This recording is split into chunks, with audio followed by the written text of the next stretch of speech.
Well, good evening, everybody. Welcome to Game on Vegas. The Golden Knights regular season would have come to an end last night in Vancouver. Who knows if or when Vegas will play again this year. The Knights were leading the Pacific Division when the ice melted on the league and on its fans. Well, with the lockdown, there are no celebrations right now, but tonight we open up the scrapbook and introduce you to one of the Golden Knights who probably has a rich history and culture that runs deeper than any other player on the Vegas Golden Knights roster. Long because the immigrants, well, they arrived in America, but long before that, there were the natives and aboriginals. Our story begins prior to 23-year-old Zach Whitecloud's arrival. His family's rich traditions, culture, and perseverance has led him straight to the NHL. Zach Whitecloud was born 20 minutes from Sioux Valley, Dakota Nation. Here on the reservation in Manitoba is where the Whitecloud family settled. The Dakota is part of the Sioux Nation. When the United States threatened twice to expand north, the Dakota aligned themselves with Britain to defend what is now the Canadian border. After the War of 1812, the Dakota drew lands closer to the United States, but never gave up their northern territory. Fast forward now a number of years to 2014, Sioux Valley Dakota Nation in Manitoba, with a population of 2,400, became the first self-governing indigenous nation on the plains. And the Dakota became commercial farmers, producers, woodworkers, and cattle ranchers. Tim Whitecloud grew up here, as did generations before him. Tim played hockey and met his wife, Donna Cullen, and settled in the city of Brandon, Manitoba, which is the second largest city in the province. That brings us to Zach, who was born and grew up in Brandon. Yeah, my dad got me on skates, I think right around when I was 2. No, he had a passion for the game growing up. That's what he did with his friends. Obviously, we're in a frozen province compared to the rest of them. So hockey 8, 9, 10 months of the year. That's mainly just what everyone did, right? And you didn't want to be the one kid that didn't play, right? And no, it's just something that I could do with my buddies after school, go and hit the outdoor rink for 4 or 5 hours, skip supper, and then come home at 9 o'clock, freezing cold, and whining to my mom that I was too cold. So no, it was just something that I gravitated towards. My mom and dad both loved hockey, and that's what they were willing to support me in. So that's ultimately the road I chose to take. Did you guys play hockey as kids on the streets before you went to the rinks, or were there just always enough rinks where you could go right to a sheet of ice? Yeah, we always had rinks at our disposal, right? And I think in Brandon alone, we have 7 or 8 outdoor rinks that are continuously looked after, by community members for, not a whole lot of pay, right? And my dad always made an outdoor rink for me growing up, right from age 2 till about 13, 14 when I got too big for them, and then I started going to the bigger outdoor rinks, and it's unlimited resources around there, right? And growing up, ice was fairly cheap, and now around Canada, ice is very expensive. So for kids growing up in Manitoba, Saskatchewan, that have those outdoor rinks as resources is huge. I mean, it was huge in my development. It allowed me to go to the rink 7 days a week if I really wanted to. So it gave me a chance to kind of get away from school and hang out with my friends a little bit. But when you were a little boy, your dad built you a rink, huh? Outdoor rink. Yeah, in the backyard. He actually just told a reporter phoned him, asked him just about the journey we've been on, and every year it got about 3 or 4 feet longer and wider.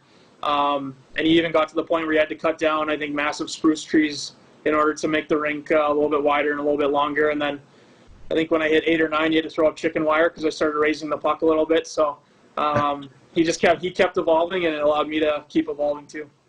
What was that like now? I want to ask you about your friends and that were playing hockey too, because your parents made a bunch of sacrifices, didn't they? Yeah, I mean, the sacrifices are, you can't explain them, right? Because they're so unheard of. It's the hockey parent theme, right? Like, hockey parents will do anything for their kids to get on the ice or just have a chance to obviously have fun.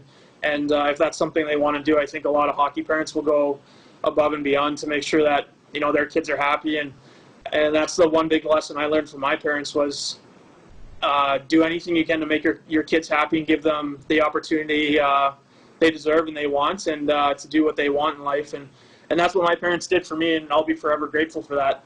And I'm here because of them, right? And they've given me the resources, the opportunities. They've sacrificed a lot to, put me in this situation to be doing what I love. And You know, those two people, and it's not just them. It's grandma, it's auntie, it's everyone that you know, drove me to the rink every single day. You know, when probably they didn't want to, right? And again, it goes deeper than just effort. It goes into, you know, hotels, gas, food, especially food playing in tournaments. That gets expensive because you're eating out 2-3 days a week or 3 times a day, right? So, and actually, a funny story. My mom had a 2001 Grand Prix, one of those Pontiac cars. She got it brand new, and by the time I was finished minor hockey, she had put, I think it was 489,000 kilometers on it. Just driving me around and her driving to work and everything. So that's one memory I'll always have, is that going into tournaments in that car with my buddies. Zach will carry the life's lessons learned on living in the Sioux Valley for the rest of his life. The tribal activities, the music, the culture, the spirituality. I think that goes for every culture, right? I mean, every ethnicity has their own traditions, has their own, even like food, gatherings, even celebration of, again, life and death. Different cultures have different ways of doing things, and that's what's so interesting about every single culture, is that you get to learn different things and see how people do things differently. And, you know, the way we do things back home is very unique, and I'm very grateful that I get to go back and experience those things in the summer, whether it's, you know, the gathering like a powwow, or it's a feast, or it's an honoring ceremony. You know, we've had honoring ceremonies for me in the past where my family gives away gifts to those who have had an impact on our family or me through my career. And those are times you get to give back to the community that, you know, supports me from afar. And I just did a video the other day for, you know, my community back home, and my dad has been getting incredible responses from people that, you know, don't have the resources to reach out. It was the chief and the council that made sure Zach and the other kids in the area had the necessary funds to further their passions of playing hockey. I've been supported by chief and council to pay for hockey funds throughout the year, whether that was travel teams or going to tournaments in the summer, just to help keep me playing hockey and kind of, again, staying away from trouble in the summers, right?